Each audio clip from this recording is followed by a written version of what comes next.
The wooden sign outside the shop read, Adigwe Caskets, since 1962. No music, no laughter, just the sound of a hammer tapping, slow and steady, echoing across the dusty road. Inside the dark workshop, Pa Adigwe, the old coffin maker, was smoothing a fresh lid with careful hands. His skin was wrinkled, his fingers stiff, but his eyes were sharp. He worked with quiet patience, like a man who'd buried more stories than he could tell.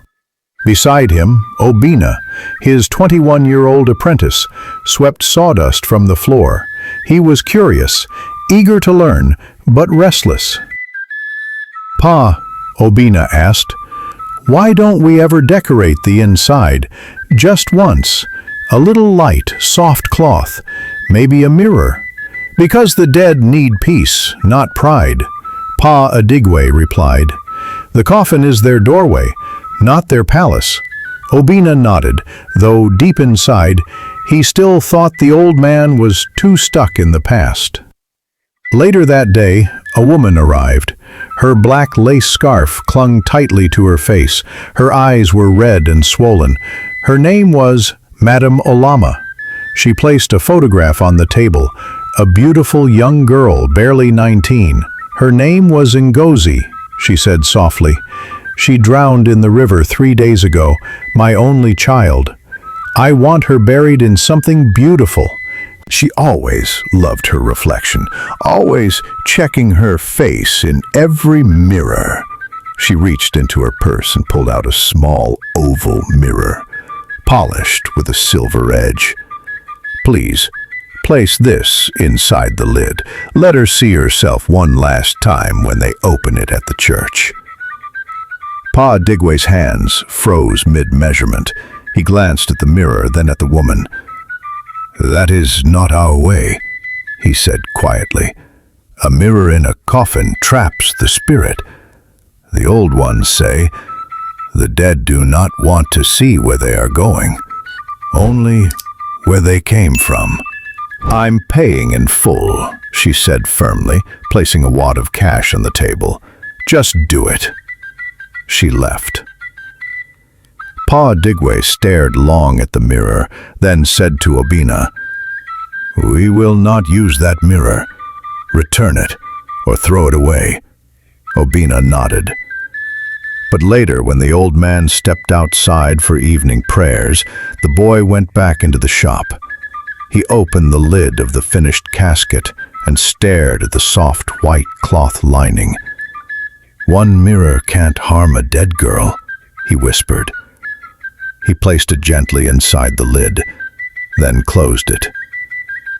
That night, Obina couldn't sleep. The wind knocked gently at the windows. The kerosene lamp flickered. He leaned over to blow it out and froze. In the glass of the lamp, a face. Ngozi. Eyes open, not smiling, just staring, as if she saw him and recognized him. He dropped the lamp. It shattered. The room went dark. Heart racing, he lit a candle and ran to the workshop. The coffin was still closed, everything silent, but when he opened the lid, the mirror had a long, thin crack across it. And for a brief moment, just before he blinked, he thought the girl in the mirror moved. Obina didn't sleep. He lay awake on his raffia mat, eyes wide, staring at the shadows dancing across the ceiling of his small room. The kerosene lamp beside him had burned halfway down, but his fear hadn't faded. He kept thinking about the casket in the shop. It was empty, but it didn't feel empty. He had placed the mirror inside it, quietly, secretly, just beneath the white cloth lining. He didn't know why. Maybe guilt, maybe pity, maybe something deeper. It's just a box, he whispered to himself, but it didn't feel like just a box anymore. The sun rose slowly, warming the dusty road outside Pa Adigwe's shop. Obina was already sweeping the floor when the knock came. It was a Madame Olama. She looked exhausted. Her black wrapper was tighter than yesterday, her scarf perfectly tied. No tears today, only silence. Behind her stood two young men from her compound. They were there to carry the casket home. Obina stepped aside. Pa Adigwe, already sharpening his last chisel, nodded at her. "The box is ready," he said. She didn't speak. She simply moved forward and placed a gentle hand on the lid of the casket. Plain wood, unpainted, narrow at the ends, wide in the middle. Obina watched her closely. Would she feel it? Would she sense what he had done? But she just sighed and nodded to the boys. They lifted the coffin and carried it away. No one noticed the mirror hidden beneath the cloth. Late morning, at Madame Olama's compound. The body of Ngozi was washed, dressed in a soft blue lace gown, and laid gently inside the casket. Her eyes were closed. Cotton rested in her nostrils. Her face looked peaceful. Too peaceful for someone who had died so suddenly. The casket was closed without ceremony. Some villagers muttered about how quiet the burial seemed. "They should have waited longer," one elder whispered. "Things like this shouldn't be rushed." But grief makes its own decisions. Under the big mango tree behind Madame Olama's house, a fresh 6-foot grave had been dug. Red earth, hot sun, a short prayer. A small crowd gathered. The coffin was lowered slowly. One of the ropes snapped. The casket hit the ground harder than it should have. A few people winced. Madame Olama didn't flinch. Obina stood at the back, hands in his pockets, eyes lowered. "Don't think about the mirror," he told himself. "It's just a piece of glass." But a cold wind passed through the compound, sudden, sharp, and for the first time, Obina saw Pa Adigwe shiver. Late that night, the compound was quiet, too quiet. Children refused to sleep alone. A woman claimed she saw Ngozi's blue cloth moving in the dark behind the mango tree, but no one believed her. That same night, the lamp in Pa Adigwe's shop refused to stay lit, and in Obina's dream, the casket was open. Ngozi sat up, not angry, not smiling.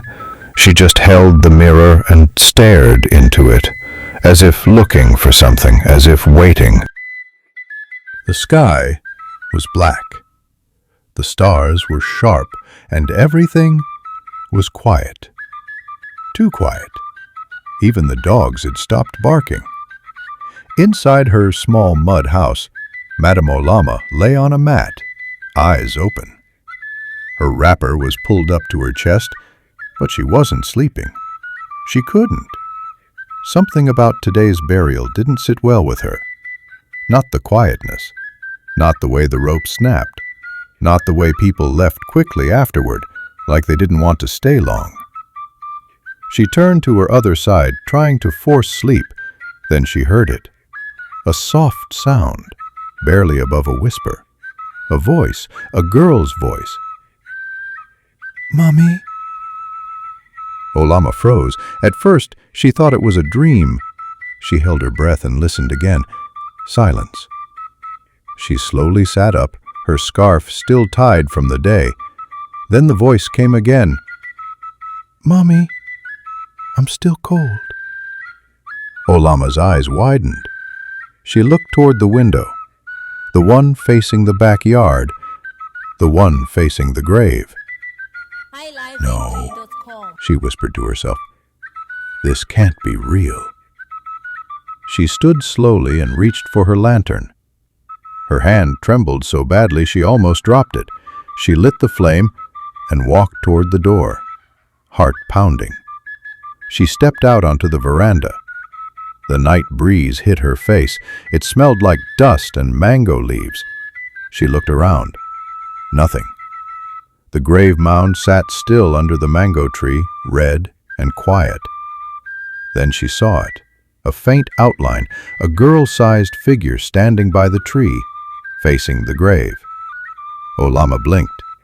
The figure was gone. She didn't scream. She didn't run. She walked back inside, locked the door, sat on her mat, and cried silently. She knew what she had heard. She knew that voice. It was Ngozi, and something was wrong. Terribly wrong. Early morning at Pa Adigwe's shop. Pa Adigwe sat outside on a low stool, sipping palm wine and staring into the dirt road. Obina arrived late. He hadn't slept either. His eyes were red. His shirt was untucked. He opened the shop slowly and paused. Something was on the floor. Footprints, small ones, barefoot, leading from the doorway to the casket bench and back out again. He stood still, not breathing. "I closed the shop last night," he whispered. The prints were fresh. The dust hadn't even settled. The market was busy as usual. Hawkers shouted, baskets shifted, tomatoes, peppers, fish, the usual. Then the shouting stopped. For a moment, a strange silence fell. Two women carrying yams slowed their steps, their eyes fixed ahead. A motorcycle rider was weaving through the crowd. On the bike behind him sat a girl. She wore a pale blue lace gown. Her arms wrapped around the rider's waist, her braids dripping wet. Her face was calm, too calm. She didn't blink. She didn't look around. She just stared straight ahead. That's Ngozi," one woman gasped. The Okada man passed them and rode on, unaware of the panic forming in his wake. One trader dropped her basket. Another began to pray. A young boy sprinted after the bike in confusion. The same Okada rider reached Madame Olama's compound, stopped the bike, and looked back. "Oya, come down," he said. But the seat was empty. His heart stopped. He jumped off the bike, turned around, and searched the road. Nobody. Nothing. The air behind him felt cold. He ran. Left his bike there and ran without looking back. Later that day, at the river. The sun was still high. Two girls had gone down to the river to fetch water. They were laughing, splashing, pulling their buckets through the shallow end. Then one of them stopped. "Do you hear that?" she asked. The other tilted her head. Crying. Soft. Female. Broken. Coming from the far end of the river, where the water got deep, near the spot where Ngozi had drowned. They dropped their buckets, and then they saw it. A girl, crouched by the edge of the water. She wore a blue gown, soaked and clinging to her skin. Her back was turned, her shoulders shaking.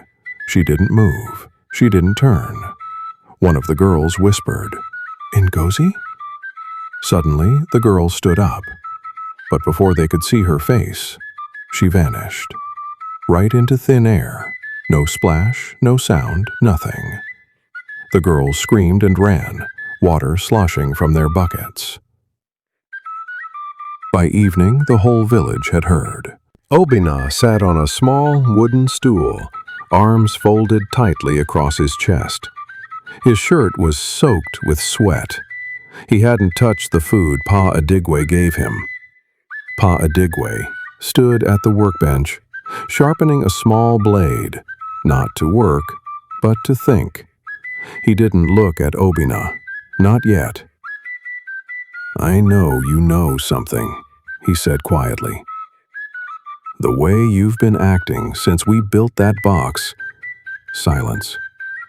The mirror The footprints, the voice, the girl on the bike.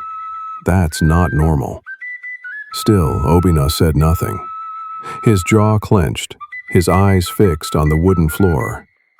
Adigwe turned to face him, his voice calm but heavy. "Tell me, boy, before something worse happens." Obina's lip trembled. Then his mouth opened, and the truth poured out. That night before the burial, when the casket was still here, I couldn't sleep.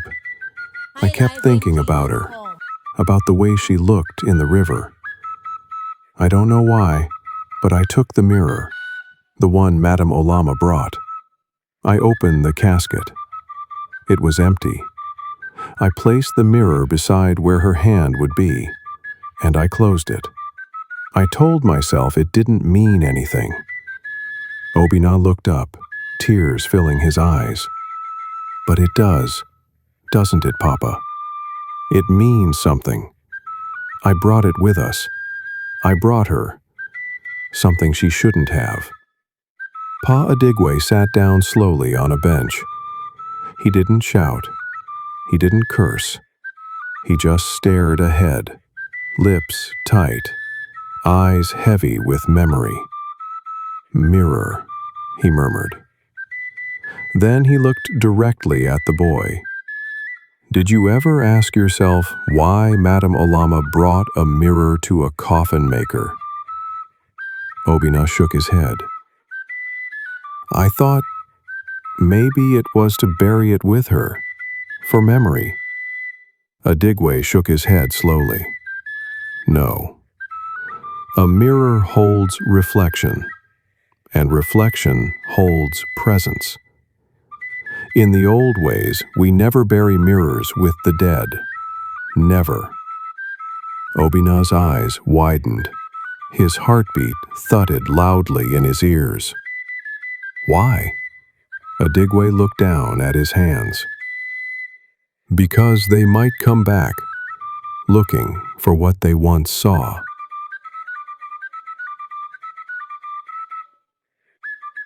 The door creaked slightly. Dust blew in through the cracks. The lantern flickered. In the distance, the cry of a baby pierced the night. But no baby had been born in the village for 2 months. Pa Adigwe stood up.